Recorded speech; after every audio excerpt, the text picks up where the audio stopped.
Good morning to all. I am a practicing lawyer since 1983. I have 37 years of standing at the bar, and my specialization is in the field of private international law, which I now term as the new international family law. I have 9 books to my credit in various areas of family law concerning the non-resident Indians and foreigners. And with the passage of time, I find that the academic curriculum needs to open up into a new subject which ought to be taught and which ought to be expounded in courses by nature of teaching issues and subjects relating to international family law. Now, the most common areas where these problems arise in a diaspora of about 30 million non-resident Indians who live in approximately 200 countries abroad relates to marital problems. When persons of Indian origin who marry under personal law of their communities, mostly Hindu law, and they start residing or get domiciled in foreign jurisdictions, when a marriage breaks up in a foreign jurisdiction, the tendency to have it dissolved by foreign courts under the breakdown principle and the tendency to remove children from across borders to India are very, very strong reactions. So, what happens when a child is brought to India from a foreign jurisdiction? Or what happens to a foreign decree dissolving a marriage on irretrievable breakdown grounds not recognized in India? These conventional subjects are not taught, are not expounded in conventional textbooks because statutory laws are outmoded. So today's teachers or today's teachers to be ought to develop this area of law into fine teaching so that we can also train in the process family law lawyers with specialization in issues relating to cross border problems, and this will help the community living abroad as also train a new regime of lawyers to understand and practice in this area of law. Now, primarily the teaching tools or the teaching equipment for these subjects, which I will talk of now in my lecture, pertaining to inter-country, interparental child removal, division of matrimonial assets, cross-border adoptions, issues relating to surrogacy, then succession of properties of Indians living abroad, and other issues relating to nationality, citizenship, and domicile are all to be deciphered, collected, and accumulated from judgments, as case law is the best indicator of study of these subjects, which are so vibrant and so developing that this new jurisprudential exposition can only be found in wider ranges and aspects from time to time given in various judgments.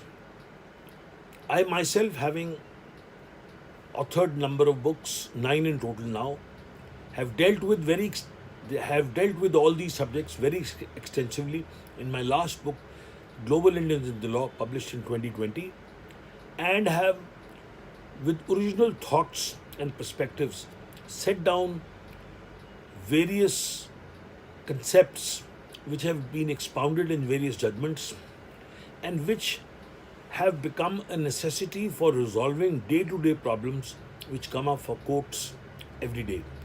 Fortunately, our judiciary is very vibrant, and the jurisdiction under 226, let us say in a habeas corpus for a child removal, where the court acts as parents portray, can be a very helpful mode in resolving these problems. But then, issues like surrogacy, in which the law is been enacted in 2022, though has been hanging fire for over 12 years, is a new subject in which the problems have yet to come before the courts, but it's a subject which will not be found in any textbooks, because all the textbooks which will be dealing with this concept will be medical literature. Where is the legal literature? This is to be encountered or understood only in the context of human problems.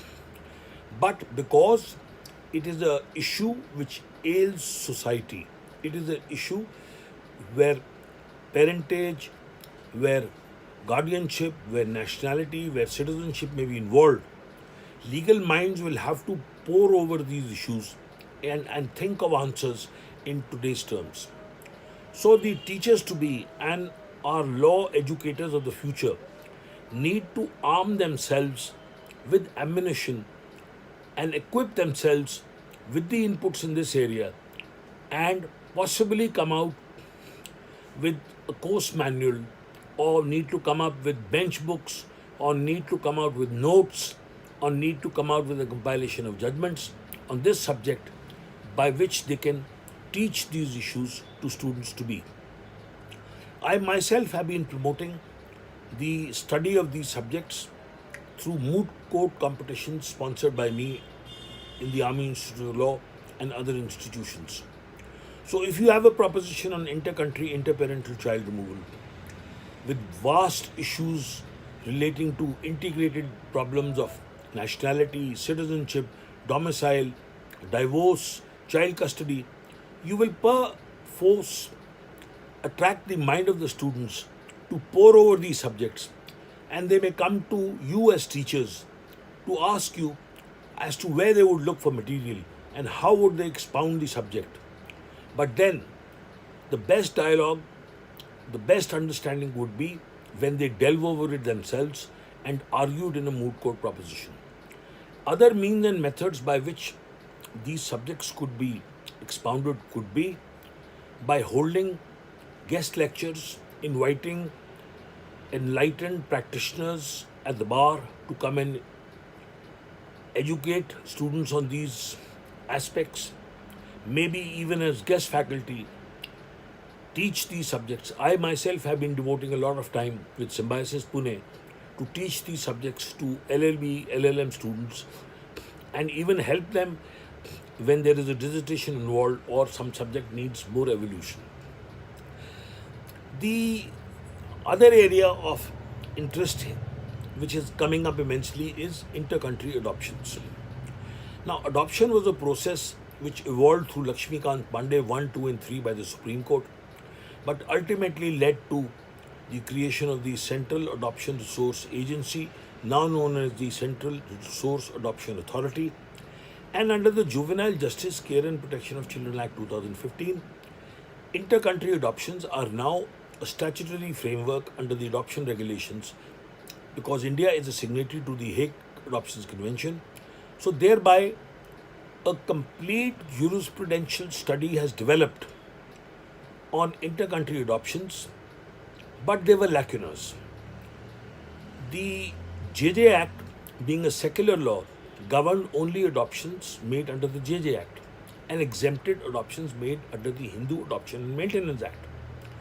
The question then arose was that if there was an adoption under the Hindu Adoption and Maintenance Act, which was purely governed by giving and taking, no registration, no deed compulsory, though optionally available to secure the adoption.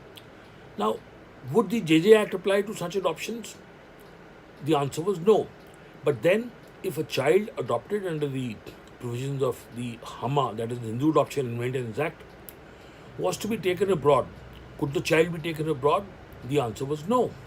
Because under the Adoption Convention of 1993, there has to be a clearance from the NOC, an exemption certificate or a conformity certificate. So, an enlightened judgment from our High Court, where I was an amicus, and in another judgment from the Delhi High Court, led the Kara to adopt another procedure for inter-country adoptions in under HAMA. So all adoptions under HAMA have also to be screened by the Kara and by a summary procedure, because of which they will issue a conformity certificate, being the requirement of the convention, the adoption convention, which will enable the child to get a visa to leave the country. Now, where is the material to study all this found? As I said before, this is all in judgments. So, for this developing jurisprudence of international family law, for a law teacher, the best way would be to keep up to date through legal research or electronic law libraries like Law Finder, SEC Online, Manupatra. Do searches on family law issues, on new judgments, new concepts, and arm himself or herself with the latest developments, and maybe cull out notes and maybe prepare a compilation of judgments by which students can be asked to study these subjects, because this is going to be a developing area from point of view of professional practice, from a point of view of a consultancy, or point of view of even being employed by a foreign law firm to be acting as a specialist on Indian family law.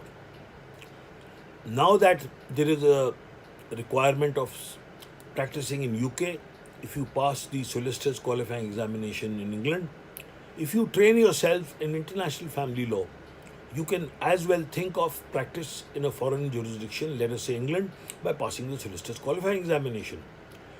So this is another mode of this international family law teaching or learning, finding a beneficial attraction if you want to practice in an overseas jurisdiction. Now, the Family Courts Act 1984 requires that any matter relating to subjects given in the explanation to Section 7 are to be tried by the family courts, and the jurisdiction of the district court is barred. So matters relating to marriage, divorce, matters relating to legitimacy, adoption, custody, guardianship are all to be dealt with by the family courts. The development of family courts in our country has been a bit slow, but there is now a dedicated set of family court judges. Metropolitan cities, Bombay, Calcutta, Madras, Delhi have done well. I recently happened to be a resource person in a family law program in which lectures were conducted by the Chandigarh Judicial Academy. So I dealt with determination of the best interests of the child and foreign marriage divorce decrees while speaking to about 400 odd judges. And I was able to explain to them that if you have a foreign court matrimonial decree, how would you deal with it? If there is a petition pertaining to a Hindu marriage which has been dissolved abroad and that decree is presented, would it be fait accompli if the family court in India was dealing with a divorce petition afresh? No, the answer is no. The Section 13 of the CPC says that if there is a foreign decree, it is to be accepted, but the exceptions lay down when it is not to be accepted. And one of the exceptions is that if a decree or a judgment is based on a ground which is not valid under Indian law or is opposed to principles of natural justice, then it is to be declined. So any decree of divorce on irretrievable breakdown per se would not lead to divorce. So what is the way out? The way out would be that if such a decree is presented, the family court has to try the matter again. However, if parties have already decided to part company, they cannot live together, the simple way is that both the parties present the decree of divorce by mutual consent, attach the foreign court decree as a settlement.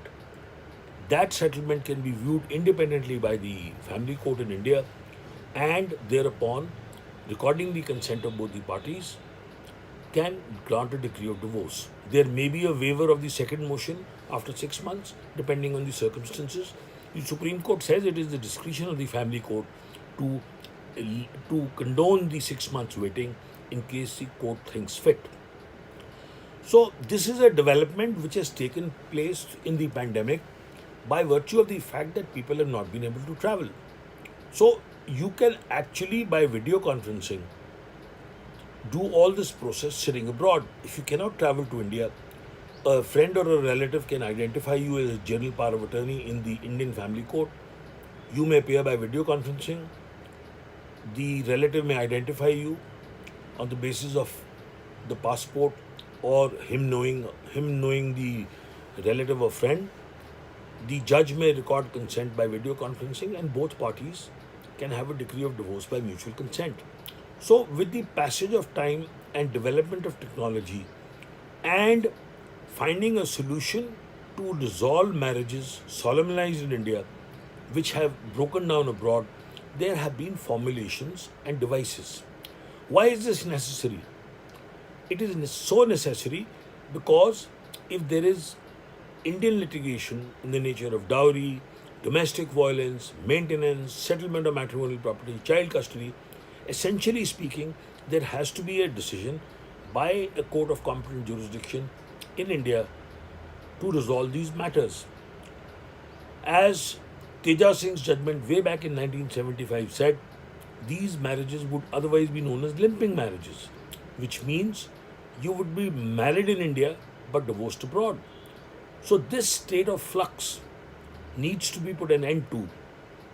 And it is time that with the number of growing Indian nationals living abroad, that this subject was brought in the education curriculum so that young minds can be trained, young minds can be equipped to learn of these legal issues in the law college stage or at their educational levels, so that they can actually professionally take up these matters in practice, professional practice, or in an advisory role. And teachers, as a new younger generation of educationists, ought to equip themselves with teaching these subjects with the help of aids and the material available before us. As I said before, it may be difficult for a law teacher to himself grasp onto these issues or himself imbibe upon these issues. Private international law was known in the books of Mr. Sathe at one point of time, or in Dicey and Morris in Conflict of Laws. But these are concepts which have now acquired new dimensions, have acquired new proportions. Let me familiarize with you with another area in which there is a developing jurisdictional perspective in family law, and that is anti-injunction suits. Anti-injunction suits primarily arose in commercial matters where, when litigation was pending in two different courts between same parties, the forum convenience, that is the convenient jurisdiction of both the sides, ought to be the preferential place for the litigation to pursue. Now, if there is a child custody litigation or a marriage litigation, say pending in Australia, Canada, or India, between the same parties, which litigation ought to go on? This is also in respect of interparental child custody disputes. And the moot question before the court is, which is the convenient forum? And in matters of child custody, which is the jurisdiction which is the closest contact? So, now, in matters pertaining to family law issues also, anti-injunction suits are filed in courts of original jurisdiction to restrain a party from pursuing with the litigation in respect of a matter in which a litigation is already pending in a foreign court. So, if there is a divorce petition pending in England, would a divorce petition in India survive? If there is a child custody matter pending in a foreign country, let us say USA, should the Indian matter go on? Now, these are issues which are very contentious. They are new to judges, they are new to lawyers. This is a new jurisprudential development which has taken place with the advent of time with development of technology and increasing cross-border migration. The world is a global village. Issues have arisen and are taking very different proportions. So, how are they to be dealt with? They are to be dealt with by thinking out of the box. They are to be dealt with by innovative solutions which have to be crafted by lawyers. How are the lawyers going to be equipped? By good law teachers. How are good law teachers going to come about? They will come about by researching, by reading, by analyzing, and by developing a curriculum to teach these subjects. Let us move on to an issue of surrogacy. Surrogacy has been in vogue in India since 2005 through guidelines. Initially, commercial surrogacy was allowed, and all kinds of persons were permitted to entertain surrogacy in India. But then in 2012, surrogacy was stopped, and foreign nationals were required to take a medical visa. Under the latest Artificial Reproductive Technology Act 2022 and the Surrogacy Regulation Act 2022, surrogacy for foreigners has been banned, and only married persons of Indian origin with a marriage of 5 years or more can go in for surrogacy. Now, the moot question which is contentious is, if adoption regulations which have been approved through laws made by Parliament permit persons irrespective of gender and marital status to adopt from India, why should surrogacy be not allowed to persons irrespective of marital status or gender? Now, these are constitutional questions, and there is also an encroachment of constitutional law perspectives in the area of family law. Now, the another ambit of this is my right to procreate, which is my right to life under Article 21 and part of it, violated if the state takes over the role of my right of procreation. So, who is the state to decide how will I procreate, by adoption, by natural means, or by surrogacy? Can surrogacy be confined to a set of people, that is, Indians with unsuccessful childbirth for over 5 years? Why is surrogacy banned for foreigners? Why is it available to citizens? Why is it not available to persons if adoption is available to persons irrespective of marital gender? So these are constitutional law questions which are coming in the realm of family law. Puttu Swami's judgment, 9-judge constitution bench, has identified a right of privacy. So should I go back to my husband? Should I be forced to live with him? Is restitution of conjugal rights a remedy which is invasive of my right of privacy? Is marital rape a right which protects me? So these are questions which are coming in the realm of family law by vast interpretations changing with advent of time, by judgments evolved by the Supreme Court, and therefore we are re-looking at relationships.